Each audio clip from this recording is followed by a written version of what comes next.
Et j'appelle maintenant Olivier Breil à me rejoindre sur le plateau.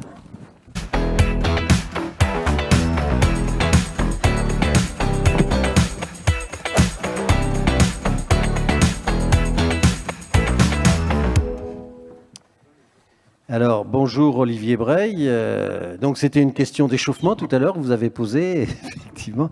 Olivier Breil, vous êtes dans l'entreprise Le Sommaire Environnement, qui est au niveau français un des pionniers de la démarche HQE, et qui est basé à Paris, mais qui a un bureau à Bordeaux, pas loin d'ici. Et donc, vous êtes à l'intérieur de Le Sommaire Environnement, chef de projet environnement et énergie, conception bioclimatique et passive. Et donc, ce pourquoi on souhaite vos éclairages, c'est quel est le regard d'un bureau d'études dans environnement sur les changements pratiques et la place du bois dans la nouvelle réglementation environnementale 2020. Donc, oui, voilà. Tout à fait, oui. Merci pour cette présentation. Oui, je voulais juste ajouter que le sommaire environnement, donc on réalise déjà depuis au moins 20 ans une certaine expertise sur la gestion énergétique des projets, mais aussi on réalise des analyses de cycle de vie sur l'impact, pour caractériser l'impact carbone de la construction. Et c'est en fait vis-à-vis de cette expertise qu'on a maintenant depuis 20 ans que FIBOIS aujourd'hui nous invite pour présenter donc la future réglementation environnementale 2020 qui va sortir là donc dans un mois, au 1er janvier 2022. Donc voilà. Ah oui, la zapette. Non, je me trompe. C'est à droite. Voilà. Donc oui, ma présentation elle va être en 3 parties. Donc je vais commencer par vous présenter d'abord la RE 2020 avec les nouveaux indicateurs. Puis je vous parlerai donc de la partie énergétique, puis ensuite la partie carbone, et enfin les seuils qui devront être respectés pour cette nouvelle réglementation. Ensuite, je vous montrerai un peu comment se place le bois, la construction bois dans cette nouvelle réglementation. Pour cela, je vous présenterai quelques cas concrets qu'on a pu étudier. Et enfin, il y aura les changements de comportement vis-à-vis des équipes de construction, de conception et de la profession dans le bâtiment. Donc, je voudrais d'abord rappeler donc, au niveau des indicateurs qu'il y a une expérimentation qui a été menée déjà depuis au moins 4-5 ans dans le bâtiment qui s'appelle l'expérimentation E+C-, donc qui intègre une partie énergétique et une partie carbone. Et donc c'est finalement de cette expérimentation qu'est née la RE 2020. Donc avec la nouveauté, c'est qu'on a des nouveaux indicateurs carbone. Donc un premier indicateur qui s'appelle le IC Énergie, qui va en fait caractériser l'impact carbone de la consommation énergétique, donc dans un indicateur IC Énergie, puis un indicateur IC Construction, où on va donc calculer les émissions de CO2 du bâtiment, donc des composants, des matériaux, des équipements et de la phase chantier. Donc ça, c'est les grandes nouveautés en fait de la RE 2020 par rapport à ce qu'était la RT 2012. Ensuite, on a toujours une partie énergétique. Donc on retrouve les indicateurs que vous connaissiez peut-être déjà dans la RT 2012, qui sont le B-Bio, donc qui caractérise donc le besoin bioclimatique, la performance de l'enveloppe thermique du bâtiment, avec les besoins de chauffage, les besoins de rafraîchissement et les besoins d'éclairage naturel. Et ensuite, on a le CEP, donc qui est la consommation d'énergie primaire du bâtiment. Et donc la nouveauté, c'est l'intégration d'un nouveau coefficient, CEP-NR, qui est juste la consommation de l'énergie non renouvelable. Voilà. On verra après, il y a des seuils qui seront à respecter sur ce coefficient. Et enfin, un dernier indicateur qui est le DH, donc c'est pour caractériser le confort d'été, donc c'est en degrés-heure, et ça permet donc de caractériser l'inconfort d'été dans les bâtiments. On l'avait déjà un petit peu dans la RT 2012, mais là on a un indicateur un peu plus poussé qui tient compte du réchauffement climatique, mais ça je vais vous montrer un petit peu après. Au niveau des usages, donc on a de l'énergie, on a toujours donc la consommation de chauffage, la consommation de rafraîchissement, la consommation d'eau chaude sanitaire, la consommation d'éclairage artificiel et la consommation de ventilation et d'auxiliaire. Ce sont des consommations, des usages qu'on connaissait déjà avec l'ART 2012. Et on a des nouveaux indicateurs qui sont la consommation donc, des ascenseurs, la consommation des parkings qui sont intégrés, donc la consommation de ventilation, la consommation d'éclairage artificiel des parkings et la consommation des circulations communes dans les bâtiments collectifs d'habitation. Ça, ce sont des consommations qui ont été testées dans l'expérimentation énergie carbone, plus c'est moins, depuis 4-5 ans, et qui sont maintenant intégrées à la consommation conventionnelle d'énergie. Au niveau des usages, donc on a bien les énergies non renouvelables qui sont caractérisées par l'électricité du réseau et tous les produits pétroliers, donc principalement le gaz et le fuel dans le bâtiment. Et on a les énergies renouvelables, donc là la biomasse, elle, est bien intégrée comme étant 100% renouvelable. Et on a les réseaux de chaleur urbains, donc les réseaux de chaud, de froid, qui se développent de plus en plus. Là, autour de Bordeaux, on a pas mal de réseaux de chaleur qui commencent à sortir. Et dedans, il y a une part renouvelable de l'énergie. Il y a un mix énergétique. Et ce mix énergétique est pris en compte dans la réglementation. Et ensuite, la nouveauté aussi par rapport à la production d'énergie, c'est alors, principalement dans le bâtiment, le photovoltaïque. On va ne valoriser que l'autoconsommation. C'est-à-dire que jusqu'à présent, qu'on revende son énergie ou qu'on autoconsomme, peu importe, c'était pris en compte et on soustrayait la production d'énergie. Là, on ne valorise que l'autoconsommation. Donc, les projets RE 2020 vont de plus en plus favoriser de toute façon l'autoconsommation. Au niveau du confort d'été, assez simplement, on va avoir donc une modélisation avec un fichier météo réglementaire, donc caniculaire, qui tient compte donc du réchauffement climatique. Et donc, si on dépasse une certaine valeur, on n'est plus RE 2020, donc il va falloir faire des efforts sur la prise en compte du confort d'été. Soit on a très bien pris en compte le confort d'été, et dans ce cas-là, on est réglementaire et tout se passe bien. Ou alors, on est un peu dans un entre-deux. C'est-à-dire qu'on est au-dessus d'une certaine valeur, mais quand même en dessous d'une valeur max. Et là, on considère qu'on est réglementaire, mais par contre, on est pénalisé par la prise en compte d'une consommation fictive de climatisation. Même si on n'avait pas de climatisation dans notre bâtiment, on a une climatisation qui va être pris en compte et qui va donc nous défavoriser sur le calcul du consommation. Donc ça va nous pousser encore plus à bien prendre en compte le confort d'été dans les bâtiments. Ça va être la prise en compte d'une bonne performance des protections solaires. Ça va être l'intégration d'inertie dans le bâtiment, la ventilation naturelle. Enfin voilà, si on veut ne pas avoir cette climatisation fictive, il faut faire plus d'efforts.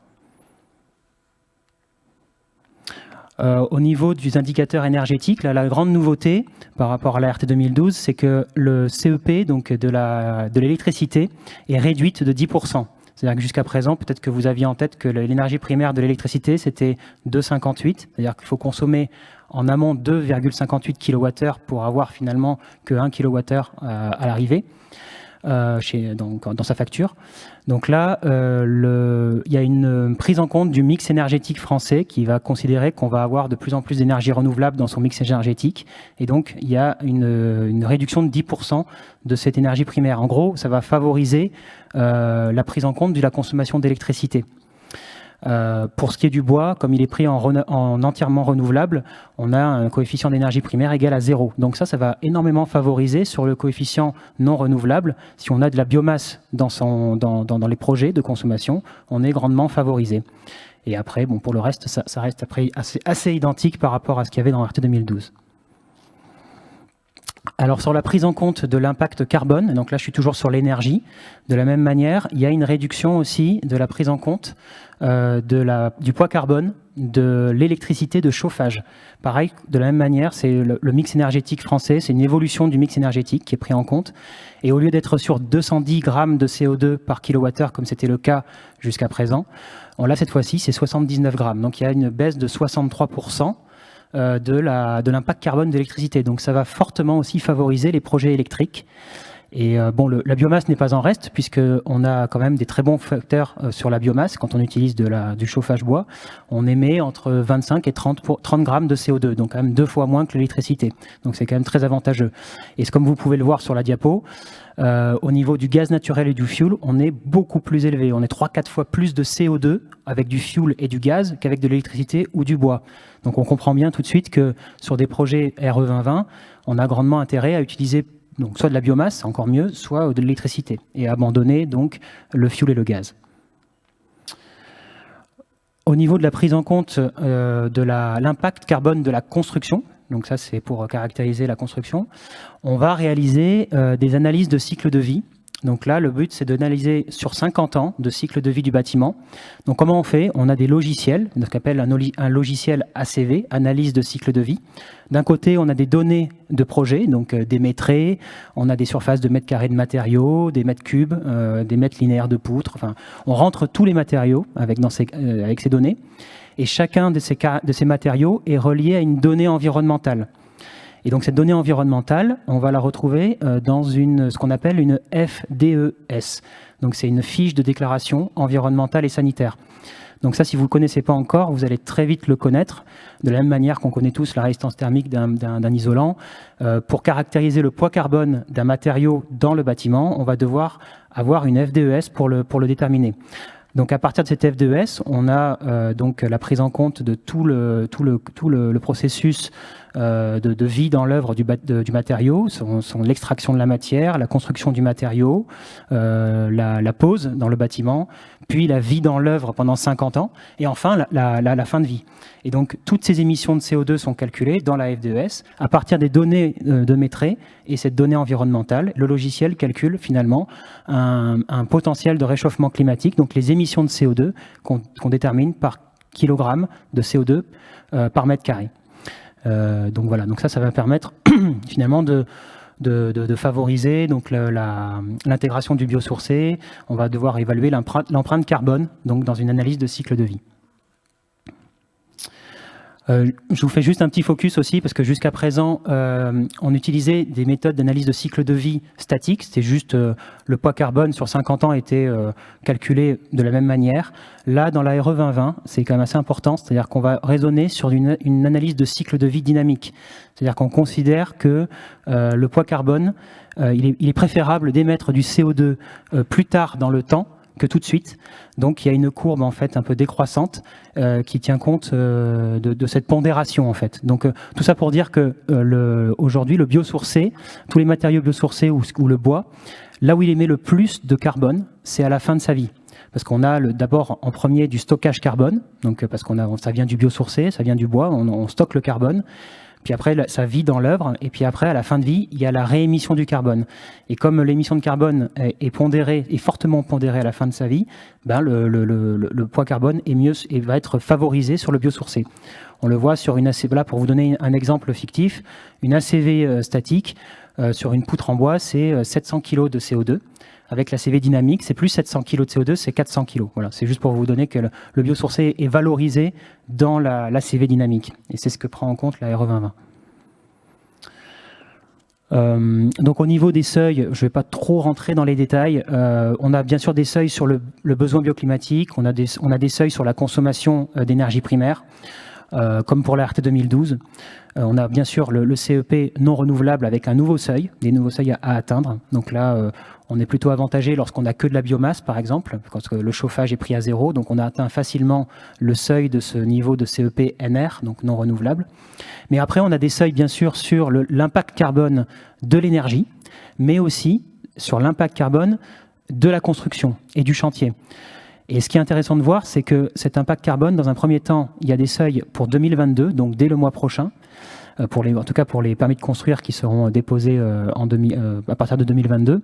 Donc là, pour le moment, on a des seuils que sur la maison individuelle et collective, parce que le tertiaire, en fait, les bâtiments de bureaux, ça va être applicable qu'à l'été prochain.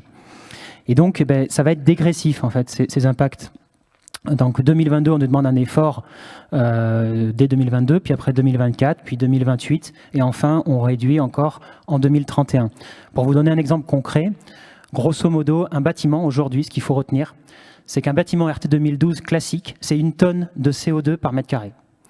Et dès 2022, avec la RE 2020, on va nous demander un effort de 26%, grosso modo, jusqu'à avoir un effort de 50% pour 2030. Donc plus on va avancer, plus il va falloir faire attention à l'impact carbone qu'ont les bâtiments. Voilà, pour partir maintenant sur la place du bois dans la RE 2020, je voulais d'abord commencer par vous montrer comment se dispatche l'impact carbone d'un bâtiment vis-à-vis des différents lots que constitue un bâtiment. Donc là, vous avez tous les lots, vous avez 12 lots. Et ce qu'il faut retenir là-dedans, c'est que, en grosso modo, plus de 55% de l'impact carbone d'un bâtiment, c'est le lot infrastructure, fondation et superstructure gros œuvre. Avec ces deux lots, vous faites 55% des impacts carbone du bâtiment. Et si en plus vous rajoutez le lot façade, vous êtes à 65% de l'impact carbone. Donc là, on comprend tout de suite que l'enjeu, il est plus particulièrement sur la superstructure et l'enveloppe des bâtiments.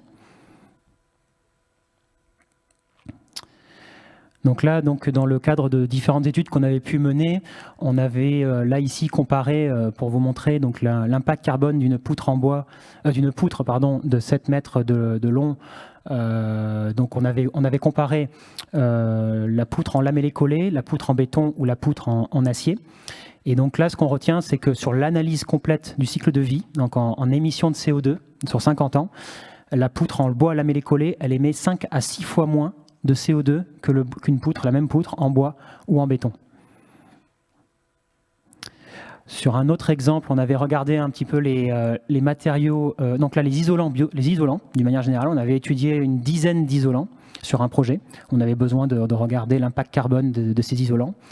Et donc on a fait le calcul sur 100 mètres carrés d'isolants pour 50 ans de vie, donc 50 ans de vie dans l'œuvre. Donc on a regardé des isolants biosourcés. Donc là, j'arrive pas du tout à lire ma diapo, mais en gros, on avait regardé des isolants en fibre de bois, on a regardé des isolants en bottes de paille, on a regardé des isolants métis, qui est l'isolant en coton recyclé, on a regardé le biofibre trio qui mélange plusieurs isolants biosourcés, bien sûr de la laine de verre, la laine de roche et jusqu'au polyuréthane. Mais ce qu'il faut retenir, c'est que finalement, tous les isolants biosourcés, ils sont sur la gauche du graphique et c'est ceux qui émettent le moins de CO2. Voilà. Il y en a même certains qui sont négatifs du fait du stockage carbone qui est présent dans le biosourcé. C'est-à-dire que là, les premiers, en gros, on a les isolants en fibre de bois. Après, je crois qu'on a la botte de paille qui est en orange. Et ensuite, c'est encore de la fibre de bois. La ouate de cellulose est juste à côté. Et finalement, les isolants plus traditionnels sont plus à droite jusqu'à avoir celui qui a le plus d'impact. Là, c'est le verre cellulaire. Si vous avez des isolants en verre cellulaire, pour la RE 2020, c'est perdu. Et enfin, un dernier exemple concret. Donc là, on a simplement comparé des murs à ossature bois très classiques, en version 145-60 d'Anthrax, avec un mur en briques de 20 cm et un béton armé 20 cm. Et là, vous avez donc les différentes étapes du cycle de vie de ces constructions. Donc la première étape, c'est l'étape de production, donc la fabrication du matériau, en fait. Donc là, vous voyez très bien que le bois se place très très bien d'entrée parce qu'il y a effectivement ce stockage carbone qui est pris en compte. Du coup, il se retrouve il part tout de suite négativement, donc avec une valeur négative des émissions de CO2. Alors que la brique et le béton, c'est là qu'ils émettent tout de suite du CO2, c'est dans leur fabrication. La brique a besoin de beaucoup de chaleur pour être fabriquée. Et en même temps, le béton, lui, a besoin du ciment. Et le ciment, pour le fabriquer, on a besoin de beaucoup d'énergie, donc d'émettre beaucoup de CO2. Et ensuite, après, il y a les différentes étapes de processus. Puis ensuite, si vous regardez l'étape de fin de vie, l'avant-dernière partie, il y a effectivement le relargage carbone en fin de vie du bois, mais qui de toute façon, après, au total du cycle de vie, même s'il y a ce relargage, il part déjà d'entrée avec une très bonne avance. Donc, sur l'analyse de cycle de vie complète, ce qu'il faut retenir, c'est que l'ossature bois, c'est 30 à 70 fois moins de CO2 que de la brique ou du béton. Donc tout de suite, on voit l'enjeu, on voit très bien le placement du bois vis-à-vis des produits plus traditionnels que sont la brique ou le béton. Donc finalement, les changements de comportement, c'est un peu ma conclusion, c'est qu'est-ce qu'il faut retenir de tout ça, c'est que jusqu'à présent, on a depuis de longues années réfléchi que d'un point de vue énergétique, enfin, en tout cas d'un point de vue réglementaire, on a plutôt réfléchi d'un point de vue énergétique et on a réfléchi qu'à la thermique. Et aujourd'hui, avec la RE 2020, c'est l'arrivée finalement des émissions de CO2. Et bon, vous vous en doutez, pourquoi les émissions de CO2 ? C'est par rapport au réchauffement climatique, parce que bon, la construction a sa part dans les émissions de CO2. Et donc, on a tout intérêt à maintenant prendre en compte la partie énergétique toujours, évidemment, mais aussi l'impact carbone des bâtiments. Et donc ça, qu'est-ce que ça va avoir pour effet ? Ça va avoir pour effet de, finalement, renforcer la collaboration entre les différents intervenants de les phases de conception. Ça va renforcer la collaboration architecte, bureau d'études ou des bureaux d'études comme le nôtre, environnement, parce que tout le monde va avoir besoin des uns des autres, notamment pour réfléchir sur tout. Cette fois-ci, on réfléchit sur tous les matériaux et pas seulement que sur la partie thermique. Donc, quel est le meilleur matériau, celui qui va émettre le moins de CO2, comment on peut optimiser l'empreinte carbone du bâtiment. Voilà, c'est ces questions qui vont devoir se poser. Finalement, ça va aussi signer finalement la fin des énergies fossiles aussi, parce qu'on l'a vu tout à l'heure, le fioul et le gaz émettent vraiment beaucoup de CO2 par rapport au bois, bien sûr, et à l'électricité. Alors peut-être pas dès le départ, peut-être pas dès le mois prochain, parce que les seuils d'énergie d'impact carbone sur l'énergie sont encore assez hauts, mais petit à petit, ça va décliner et on va plus pouvoir utiliser du gaz et du fioul pour faire des bâtiments bas carbone. Ça va aussi signer la fin des projets en 100% structure béton traditionnel, puisque le béton traditionnel, on l'a vu, le béton armé émet beaucoup de CO2, et si on veut faire un bâtiment bas carbone, ça va être très très très compliqué d'utiliser cette superstructure. On l'a bien vu là dans la présentation, c'est qu'il y a un avantage énorme à la biomasse du fait de ces émissions de carbone qui sont très faibles, que ça soit en énergie ou dans la construction. Donc finalement, on va aller vers la montée en puissance de la filière bois obligatoirement par la mise en place de cette réglementation, puisque bon, il n'y aura pas que le bois pour faire des bâtiments bas carbone, mais on va tout de suite on va réfléchir par le bois pour atteindre ces objectifs. Il va y avoir aussi, bien sûr, par rapport à avant, l'intégration dans la phase de conception ou dans la phase de programme des critères de carbone qu'on n'avait pas. On avait facilement des critères énergétiques, de se dire on va se limiter à telle consommation pour un bâtiment, mais maintenant on va se limiter à une consommation, mais aussi à une consommation de carbone. Donc on va se retrouver ces critères-là dans des programmations, dans des dossiers de consultation d'entreprise. Et bien évidemment, il y aura une implication très importante des entreprises et de toutes les entreprises, mais bon, plus généralement celle du lot gros œuvre, puisque c'est celle qui va être prépondérante. C'est la structure, la superstructure est très importante dans les émissions de carbone, donc le lot gros œuvre aura aussi sa part dans la réflexion d'un bâtiment bas carbone. Et donc voilà, je crois que j'en ai terminé. Merci Olivier Breil. Donc tout de suite, le chat résonne. Il y a déjà des questions sur le chat. Le chat résonne, le chat suit tous les oiseaux dans le ciel. Et une question de Théodore. Ah, ce n'est plus Julie là. Et non, Théodore et Julie regardent peut-être ensemble, cela dit. Théodore, à quel moment du projet peut se réaliser l'ACV ? Est-ce qu'elle peut permettre de réorienter le choix des matériaux retenus dès que possible ? Oui, une ACV, ça peut se réaliser dès la phase APS d'un projet. Il y a des ordres de grandeur qu'on connaît un petit peu. On arrive à faire des pré-calculs sur des prédimensionnements donc de low carbone. Et il y a déjà des logiciels qui existent et qui permettent justement de tenir compte de ces valeurs. Et dès l'amont de la conception, on est capable, oui, de faire des ACV pour déjà orienter vers la construction bas carbone. Oui. Merci pour la réponse. Alors, est-ce que dans la salle, il y a des questions aussi rapides que sur le chat ? Oui, à droite.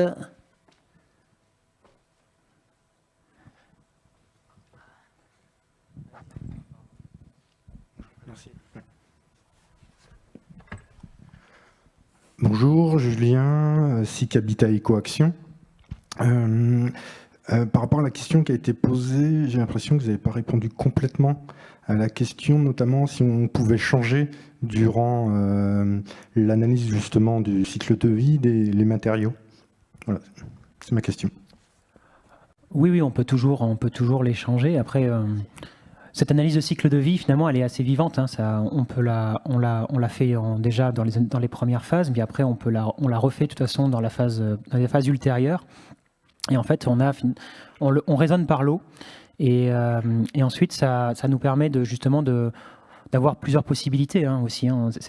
Il y a plusieurs matériaux qui permettent d'atteindre des niveaux carbone. Le tout, c'est de bien choisir, effectivement. Déjà, en amont, on a cette expertise sur quels matériaux, et puis à force, hein, avec l'Aéro 2020, on va tous avoir en tête un peu plus qu'est-ce qui est plus bas carbone qu'un autre.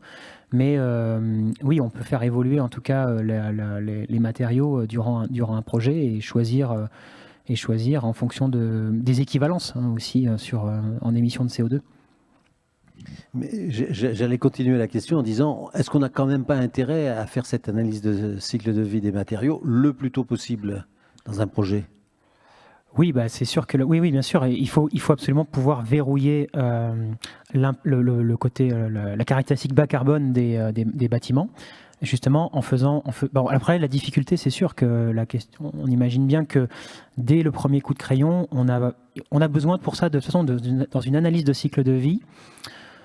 On a besoin des métrés, en fait. On a besoin d'avoir les surfaces de tous les matériaux, en réalité. On a besoin d'avoir la surface de tous les planchers, de tous les revêtements. On a besoin de savoir les mètres carrés de tout, enfin les mètres linéaires de poutres, la superstructure. C'est des choses qu'on n'a pas tout de suite de manière ultra précise, mais on sait donner des ordres de grandeur, en fait. Voilà. Et ça, c'est un premier jet qui permet de assez vite verrouiller vers quoi on se dirige, quoi. Voilà, c'est ça. Qu'est-ce qu'on peut faire ? Est-ce on part sur un mix bois-béton ? Est-ce qu'on peut faire des planchers mix bois-béton où on fait tout en bois voilà. Et ça, c'est des choses qui doivent se décider, je pense, sur la superstructure, c'est des choses qui doivent se décider assez rapidement. Une fois qu'on a décidé ça, on est un peu plus libre, je dirais, d'aller vers d'autres biais, sur d'autres caractéristiques dans les phases d'après. Voilà. Et aussi, d'ailleurs, pour l'énergie.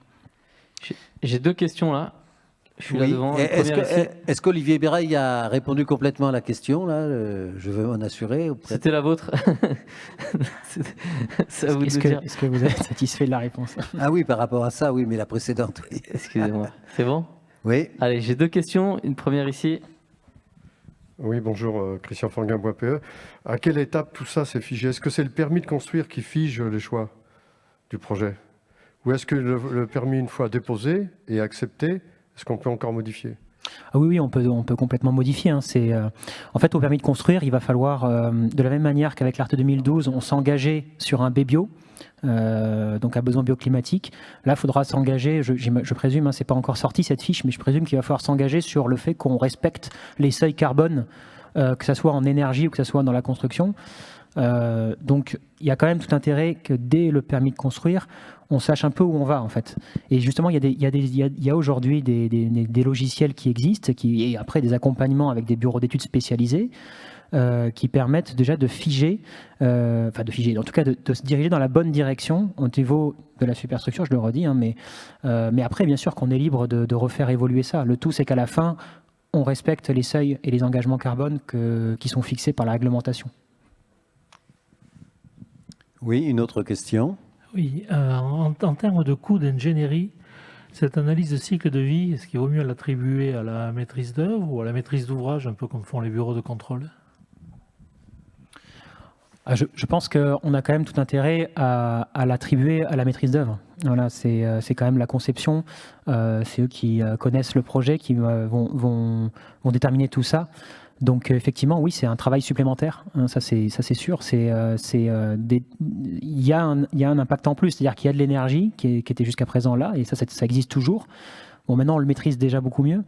Et il y a effectivement le carbone. Et le carbone, effectivement, c'est du temps, c'est de l'étude en plus. C'est une ACV qu'il faut réaliser une fois, deux fois, qu'il faut refaire pour s'assurer qu'on respecte bien les seuils. Donc oui, et je pense qu'il faut mieux l'attribuer effectivement à la maîtrise d'œuvre.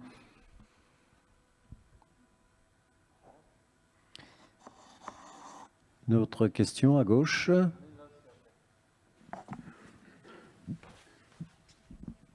Bonjour, Julien Fournier, bureau d'études. Je vous interpelle sur le fait que dans les ACV, vous avez indiqué qu'il fallait aller beaucoup plus dans le détail, dans les métrés, les quantités, pour faire matcher avec les fichiers FDES. Donc on sera peut-être aussi amené à plus dessiner en 3D pour avoir des quantités et des métrés le plus juste possible, du coup. Oui, tout à fait. Ouais. De toute façon, aujourd'hui, il y a de plus en plus les logiciels qui sont utilisés par la profession sont de plus en plus des logiciels justement où il y a de la 3D. Donc on modélise déjà le bâtiment en 3D, mais ce qui va être demandé un plus, c'est-à-dire par rapport à ceux qui ne faisaient que de la RT 2012, où finalement on ne modélisait que l'enveloppe du bâtiment, là il faut rentrer dans le détail. C'est-à-dire que si on modélise, il faut modéliser effectivement les cloisons intérieures, le cloisonnement, et tout ce qui ne peut pas vraiment être modélisé dans la 3D, ça va être des métrés. Qui seront, on aura besoin des économistes aussi pour avoir justement l'ensemble des métrés du bâtiment. Et donc effectivement, ouais, en tout cas, il y a une partie qui est faite avec directement les logiciels. Ce sera justement des avancées qu'on va avoir de plus en plus, pour faciliter la tâche. Et ça, il y en a besoin.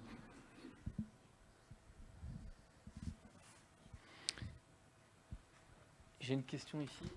Oui. Bonjour, Sylvain Bréjon, CDC La Rochefoucauld, les Portes du Périgord.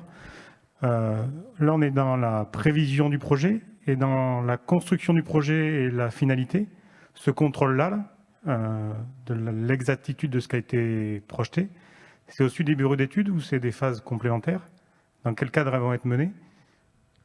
En conformité du PC, quoi. Vous voulez dire les seuils qui sont respectés? Une fois qu'on a validé des seuils dans le PC et dans la réalisation, quand on réalise le chantier, il faut qui va vérifier ça en fait? Qui vérifie et dans quel cadre c'est mené? Les mêmes personnes qui vérifient que votre projet est bien RT 2012. Voilà. Voilà. Est-ce qu'il existe une FDES pour tous les matériaux aujourd'hui? Alors, il y a de plus en plus d'FDES aujourd'hui, parce qu'effectivement, oui, on a besoin d'FDES justement pour... si on n'a pas d'FDES, on ne peut pas connaître le poids carbone des matériaux. Donc, effectivement, ça fait très longtemps maintenant que les FDES existent. Et justement, avec l'arrivée de la RE 2020, ce sont les constructeurs de matériaux qui déclenchent justement la fabrication qui font les FDES et qui calculent ce poids carbone. Aujourd'hui, il n'y a pas de FDES pour vraiment tous les matériaux, mais c'est en train de se mettre en place et il y a de plus en plus de FDES qui arrivent et on a déjà quand même pas mal. De toute façon, si jamais il n'y a pas de FDES pour un matériau, on peut toujours utiliser une FDES par défaut. Par contre, ça pénalise le projet. Donc, finalement, les entreprises, les constructeurs de matériaux ont tout intérêt à faire une FDES parce que ça va permettre de pouvoir placer leurs produits beaucoup plus facilement. C'est-à-dire que celui qui a une FDES, on va être très intéressé par l'utiliser plutôt que celle par défaut qui va pénaliser le projet. Je me permets d'apporter une remarque complémentaire sur le sujet des FDES. Il y a 2 configurateurs qui existent pour la filière bois. Donc il y a eu un gros travail de fait avec le configurateur DE Bois et DE Bois de France qui permettent de couvrir un grand nombre de produits sans avoir les fameuses aides données environnementales par défaut qui sont plutôt pénalisantes. Donc n'hésitez pas à aller sur ces outils. Merci de cette information. Peu de questions? Oui. Si, ici. Bonjour, Graciane Bach pour ADIM, Vinci Construction. Moi, je me demandais, alors je sors un petit peu du bois du coup, pour tous les matériaux alternatifs, notamment biosourcés. Est-ce que les capacités thermiques de ces matériaux-là, ils sont bien pris en compte dans la RE 2020? Je pense notamment au déphasage ou aux propriétés hygrothermiques. Est-ce qu'ils vont être vraiment valorisés de ce côté-là de confort d'été ou pas? Alors, je ne connais pas encore vraiment en détail le calcul qui est fait sur le DH, là, de ce fameux indicateur sur le confort d'été. Est-ce que le déphasage est pris en compte? Je présume en tout cas que oui, en tout cas la capacité thermique des isolants bien sûr est pris en compte de toute façon. Mais ce qui va surtout être pris en compte, je pense, dans le confort d'été, c'est plus particulièrement les orientations de projet, je pense, les surfaces vitrées, la ventilation, si on a une ventilation traversante, si on a de l'inertie, la performance des protections solaires. Est-ce que vous avez un débord de toit qui permet de se protéger quand on est au sud? Enfin, les choses assez basiques finalement, mais qui sont les plus efficaces.